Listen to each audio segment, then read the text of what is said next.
नमस्कार, आप देख रहे हैं हिमालय प्लस और मैं हूं आपके साथ दीपिका गौड़। आप मेरे साथ ये जो जितनी भी बेटियां देख रही होंगे ये उत्तराखंड प्रदेश की हैं। आप सभी को पता होगा कि मोदी जी का नारा है बेटी पढ़ाओ बेटी बचाओ, लेकिन प्रदेश की जो बेटियां हैं वो पढ़ तो गई हैं, लेकिन उसके बाद पढ़ने के बाद इन लोगों को नौकरी नहीं मिली है। तो इन्हीं बेटियों से जानेंगे क्या नाम है आपका और कहाँ से आई हैं? मैम, मेरा नाम रश्मि कुंसला है। मैं श्रीनगर गढ़वाल से आई हूँ। श्रीनगर से आई हैं, काफी दूर आई हैं आप। क्या मजबूरी हो गई आपकी जो उत्तरांचल प्रेस क्लब में आप पहुंची हैं, क्या मामला है? मैम, आपके माध्यम से हम यही बात हमारे माननीय मुख्यमंत्री जी तक पहुंचाना चाहते हैं कि जिस प्रकार उन्होंने हमें नियुक्ति पत्र दिए हैं उसी प्रकार हमें पोस्टिंग भी दी जाए। कब दिए थे नियुक्ति पत्र? मैम, ये नियुक्ति पत्र का जो समारोह है वो 20 सितंबर को बहुत भव्य तरीके से किया गया, जिसमें 1094 बच्चों को मतलब नियुक्ति पत्र वितरित किए गए। हमारे ग्रामीण निर्माण विभाग में 201 कनिष्ठ अभियंता हैं, जिसमें से 15 अक्टूबर को 138 की पोस्टिंग हो गई, पर हम खाली 63 को मतलब छोड़ दिया गया अभी, तो हमें पोस्टिंग नहीं मिली है। आप लोगों को पोस्टिंग नहीं मिली है, तो आप लोगों ने इसकी परीक्षा कब दी थी? कितने साल पहले विज्ञप्ति निकली थी, क्या हुआ? मैम, जो फर्स्ट में तो जो विज्ञप्ति निकली थी वो 2021 में हुई थी, फिर 22 में हमारा पेपर हुआ था, फिर 2023 में इंटरव्यू के टाइम पे इन्होंने पेपर कैंसिल करा दिया लीक के कारण। फिर से री एग्जाम हुआ, री नोटिफिकेशन हमारा 2023 अक्टूबर में आया था, पेपर हमारा दिसंबर में हुआ। अभी हमारा जो रिजल्ट मतलब जो फाइनल रिजल्ट आया था वो 10 जुलाई को आया था हमारा। फिर उसके बाद 20 सितंबर को नियुक्ति पत्र दिए गए, जिसमें से 15 अक्टूबर को हम में से मतलब 138 को पोस्टिंग मिल गई है और हम 63 को नहीं मिली अभी तक। 63 को नहीं? हाँ जी। तो जैसे कि आप देख सकते हैं कि सरकारी नौकरी पहले तो काफ़ी मशक्कत के बाद मिलती है। प्रदेश में नियुक्तियां भी काफ़ी सालों बाद निकलती है। चाहे मैं पुलिस भर्ती की बात करूं, आप लोग लंबे समय से तैयारी कर रहे हैं। तैयारी करने के बाद आप लोगों की जॉब भी लग गई, नियुक्ति पत्र भी बांटे गए, फोटो भी खींची गई, धामी जी के साथ फोटो खींची गई, फोटो अपलोड भी हुई होगी उनके सोशल मीडिया पे, लेकिन उसके बाद आप लोगों को नौकरी नहीं मिलती है तो कितना बुरा लगता है। आपने बताया आप श्रीनगर से आई हैं, तो घर की भी कुछ अलग परिस्थिति वगैरह होंगी। जैसा कि हम जितने भी मतलब हमारे साथ के हैं सब मिडिल क्लास फैमिली से बिलोंग करते हैं। मतलब कोई ऐसा नहीं है कि मतलब कोई रिच फैमिली से होंगे, सब हम मतलब मिडिल क्लास फैमिली से हैं। और जितनी भी लड़कियां आई हैं वो विभिन्न जिलों से आई हैं। मतलब देहरादून में हमारा कोई रहने का ऐसा नहीं है कि मतलब हम देहरादून में रह सके। मतलब कोई लड़कियां एक दूसरे के साथ अपने साथ एडजस्ट कर रही हैं, कोई गेस्ट हाउस में है, मतलब कुछ ही होंगे जो मतलब 5-6 होंगे मतलब जो मतलब यहाँ होंगे, बाकी तो सब इधर उधर से ही आए हैं। तो जैसे कि आप देख सकते हैं कि इनकी आंखें भी नम हो रही हैं और साथ ही इन्होंने बताया कि किस तरीके से ये लोग तैयारी करते हैं और तैयारी करने के बाद ये लोग परीक्षा देते हैं, परीक्षा में पास भी हो जाते हैं, नियुक्ति पत्र बांटे जाते हैं, उसके बाद नौकरी नहीं मिलती है। आप कहाँ से आई हैं? मैं चमोली से आई हूँ। चमोली से आई हैं। Yes, क्या ma'am. नाम है आपका? सुरभि बिष्ट मेरा नाम है। सुरभि जी, तो कितने समय से आप तैयारी कर रही थी? क्योंकि काफी समय तो लगा होगा आपको, क्योंकि अगर मैं प्रदेश की बात करूं तो आपने प्रदेश के हालात देखे होंगे कि बेरोजगारी भी किस कदर है। उसके बाद भी आप लोगों ने पढ़ा लिखा अच्छे से, ठीक है, आप लोगों की नौकरी भी लग गई, आप लोगों ने क्वालिफाई कर दिया एग्जाम, फिर उसके बाद नियुक्ति नहीं हुई। यस मैम, मैं 2021 से मैं तैयारी कर रही हूँ और मैंने पुराना वाला पेपर भी क्वालिफाई किया था जिसमें साक्षात्कार होना था, और वो साक्षात्कार कैंसिल करवा दिया गया क्योंकि पेपर लीक हो गया था। फिर उसके बाद हम री नोटिफिकेशन का वेट कर रहे थे, जो कि हमारा 14 अक्टूबर को आया। फिर उसके बाद 22-23 दिसंबर को हमारा एग्ज़ाम हो गया था। फिर रिजल्ट भी वो सही टाइम पे आया था, जो कि 10 जुलाई को आ गया था। फिर सितंबर में एक भव्य समारोह रखा जाता है 20 सितंबर को, जिसमें सभी लोगों को नियुक्ति पत्र दिया जाता है मुख्यमंत्री द्वारा। उसके बाद सब जितने भी हमारे साथी हैं 1094 बच्चों की वहाँ उस दिन नियुक्ति पत्र दिया गया था। तो सबको अपनी अपनी जगह ज्वाइनिंग मिल गई, अपने अपने विभाग मिल गई। और हमारे विभाग में 201 बच्चे निकले हुए थे, जिसमें से 138 को तो ज्वाइनिंग दी गई। बाद में हम 63 बच्चे बच गए थे। बल्कि ये विभाग ऐसा था जहाँ अच्छे बच्चे आए हैं, अच्छे मार्क्स वाले बच्चे आए हैं। तो हमारा बस यही मतलब हम ये कहना चाहते हैं कि हमारी क्या हमसे ऐसी गलती हो गई जो कि हम अभी 2 महीने से ऐसे भटक रहे हैं। कभी HOD के चक्कर मार रहे हैं, कभी शासन के चक्कर मार रहे हैं, कभी किसी मंत्री से मिलने जाते हैं कि हमारे लिए कुछ आगे का सोचिए। बस मैम यही है। अच्छा, जैसे कि आप में से कुछ लोगों को तो नौकरी मिल गई और 63 रह गए मात्र, तो आप लोगों ने जानने की कोशिश करी कि आप 63 को ही क्यों ऐसे खाली हाथ रखा गया है? आप लोगों ने बात करी होगी शासन प्रशासन में, उनकी तरफ से कुछ आश्वासन मिला? मैम हमें बस आश्वासन ही दे रहे हैं। अब जब हमें 138 को पोस्टिंग मिली उसके बाद हमें पता लगा कि कोर्ट में संविदा वालों का केस है, वो हमारी सीट्स पे स्टे लेके बैठे हैं। मैम हम तो कमीशन से पास होके आए हैं, इसमें हमारी क्या गलती है कि वो हमारी सीट्स पे हैं?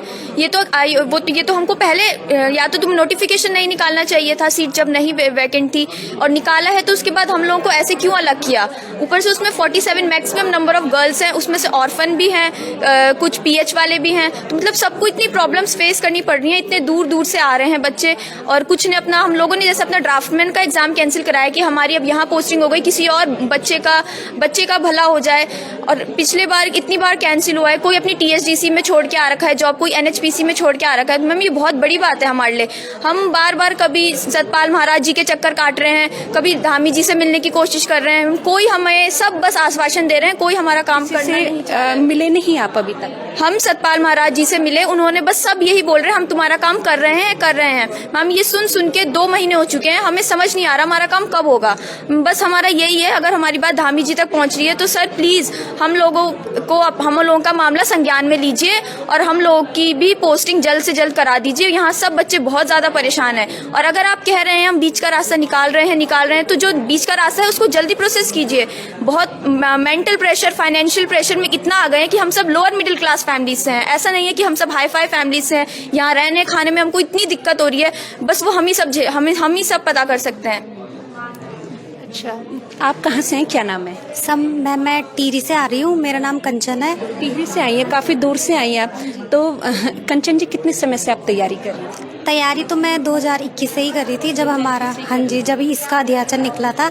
पर मैम मैं जो टीरी से आ रही हूँ, मैं रोज आ रही हूँ, रोज मैं सुबह आती हूँ और शाम को वापस जाती हूँ, क्योंकि आप कैसे सफर करती हैं? टीरी काफी दूर है। वही मैम, यहाँ पे मेरा कोई नहीं है रहने जानने वाला, तो मेरे पे कोई ऑप्शन नहीं है रुकने का, तो मुझे जाना पड़ता है वापस। रोज जाते जाते मुझे रात हो रही है और कोई हमारी सुध लेने वाला नहीं है। इस बीच अगर कुछ हो जाता है तो कौन जिम्मेदारी लेगा?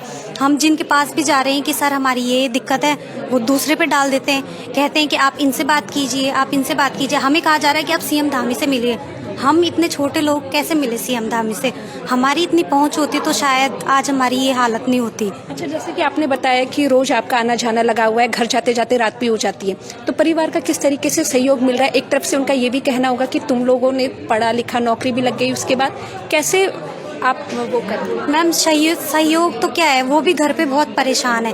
मैं चाहती तो घर बैठ सकती हूँ, पर मुझे पता है मेरे यहाँ आने से ही कुछ काम होगा। अगर हम आ रहे हैं तभी हमारी तरफ देखा जाएगा। अगर मैं भी घर बैठ गई बाकियों की तरह तो हमारी नियुक्ति तो समझिए कभी नहीं होगी। हमें तो बस ये पकड़ा दिया है कि आपकी नौकरी लग गई है, जाइए। इसी के साथ आप लोगों हाँ जी, इसी के साथ फोटो खिंचाई, खूब वाहवाही बटोरी गई कि देखिए हमने 1094 बच्चों को नियुक्ति दे दी है। लेकिन आप हमारी हालत अब खुद ही देख लो, कैसे हमें दर दर भटकना पड़ रहा है, ठोकरें खानी पड़ रही हैं, पर हमारे लिए अभी कोई ऐसा पुख्ता कदम उठाया नहीं गया है कि जिससे हम आश्वस्त हो जाएं, अपने घर बैठ सके आराम से कि चलो अब तो हमारा कुछ हो जाएगा। तो अभी आप लोग क्या चाहते हैं? सर मैम, वो सीएम धामी से हमारी बस इतनी रिक्वेस्ट है कि आपने हमें नियुक्ति पत्र दी है तो कृपा करके हमें तैनाती भी दीजिए। अगर आप लोग हमारे लिए कोई रास्ता निकाल रहे हैं तो जल्दी से जल्दी उस पर अमल किया जाए, और ताकि हमें भी आराम से बैठने का मौका मिले। अच्छा, आप लोगों में से सारे अनमैरिड है कि कोई शादीशुदा भी है? वैसे जो हम यहाँ पे वो तो अनमैरिड है, बट कई हम लोग मतलब हमारे साथ में मैरिड हैं, इवन प्रेग्नेंट भी हैं जो वहाँ पे आके बैठ रहे हैं। और मैम हम लोग का ये मुद्दा नहीं है कि हमें, मतलब हमारा क्या था कि हमारी जो कट ऑफ गई है विभाग की वो 2nd नंबर पे गई है, ठीक है। हम लोगों ने पर्टिकुलर ग्रामीण निर्माण विभाग के लिए नहीं एग्जाम क्लियर किया है, हमने 14 डिपार्टमेंट के लिए एग्जाम क्लियर किया है। और जब 2nd नंबर पे तो हमें तो किसी भी डिपार्टमेंट में आराम से ज्वाइनिंग मिल सकती थी, बट क्या हुआ है कि यहाँ पे संविदा वाले स्टेल आ गए और हम लोग होल्ड पे हैं, जो कि टॉप मोस्ट नंबर ला रखे हैं हम बच्चों ने। अच्छा, और केस चल रहा है कोर्ट में? अच्छा मैडम, क्या कहेंगी, जैसे कि लड़कियों को बहुत कम समय मिलता है तैयारी करने का, घर भी देखना होता है, उसके बाद शादी भी हो जाती है, परिवार भी संभालना पड़ता है। चलिए आप लोग तो अनमैरिड है, लेकिन जो मैरिड रही होंगी आप लोगों के साथ, तो किस तरह से देखती हैं कि मतलब जैसे इतना पढ़ने लिखने के बाद भी आप लोग टेस्ट क्वालिफाई करते हैं, फिर उसके बाद नियुक्ति पत्र बांटे जाते हैं, फिर नौकरियां नहीं मिलती हैं, एक बेटी के तौर पे क्या कहेंगे? मैम हम मतलब 2 महीने से भटक ही रहे हैं। 20 सितंबर को हमें ये नियुक्ति पत्र बांट दिए गए थे। अब हम डिपार्टमेंट में भी जाते हैं तो वो यही बोलते हैं कि कोर्ट से स्टे लेके आ रखे हैं। संविदा वाले, सचिव वाले भी जाते हैं तो वो भी कोर्ट का ही हवाला देते हैं तो मैं बस सीएम सर से ये अपील करना चाह रही हूँ कि जैसे आपने हमें नियुक्ति पत्र बांटे हैं उसी प्रकार से हमें जल्दी से जल्दी ज्वाइनिंग भी दीजिए, क्योंकि सब लड़कियाँ यहाँ पे बहुत परेशान हैं। सबके सब बहुत तो मिडिल फैमिली की लड़कियाँ हैं, कोई ऐसा नहीं है कि बहुत अमीर होंगे, सब मिडिल फैमिली की लड़कियाँ हैं यहाँ पे।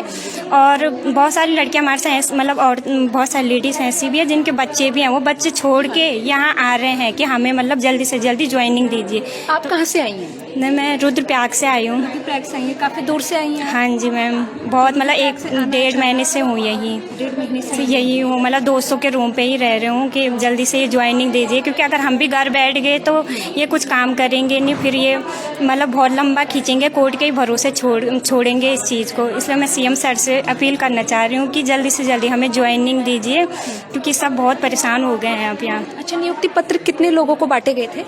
मैम वहाँ वैसे सब डिपार्टमेंट वालों को बांटे गए थे, 1094 बच्चों को बांटे गए थे। उसमें से हम 201 ग्रामीण निर्माण विभाग के थे, जिसमें से मतलब 138 को तो उन्होंने 15 अक्टूबर को वो दे दी थी, पोस्टिंग दे दी थी। 63 को लटका दिया, ये बोल के कि वो संविदा वाले स्टे लेके आ रखे हैं। तो मैम मैं ये बोलना चाह रही हूँ कि संविदा वाले और हमको क्यों कनेक्ट कर रहे हैं, हमारी क्या गलती है उसमें? वो तो डिपार्टमेंट और संविदा वालों के बीच होनी चाहिए थी ना, जो भी बात होगी उनके बीच होनी चाहिए थी, हमें क्यों जोड़ रहे हैं इस चीज़ों में? इसलिए मैं सीएम सर से बस अपील करना चाहती हूँ, हाथ जोड़ना चाहती हूँ कि हमें जल्दी से जल्दी ज्वाइनिंग दीजिए बस। तो जैसे कि आपने देखा कि ये सभी जो लड़कियां हैं काफ़ी दूर दराज से पहुंची हैं, अलग अलग जिलों से यहाँ पे पहुंची है, और साथ ही आपने देखा कि सभी की किस तरह की परिस्थिति है, सभी का घर का माहौल किस तरह से है। और आप सभी को पता होगा कि बेटियों को तैयारी करने के लिए बहुत कम वक्त मिलता है और कुछ समय बाद इन लोगों की शादी हो जाती है। अब शादी के बाद ये लोग घर संभालेंगे, बच्चे संभालेंगे कि अपनी नौकरी का इंतजार करेंगे।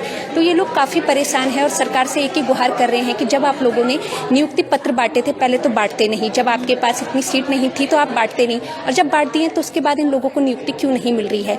अब देखना होगा सरकार इन लोगों की बातें सुनती है या नहीं। और इसी तरह की वीडियोस के लिए हमारे साथ हिमालय प्लस पे बने रहिए।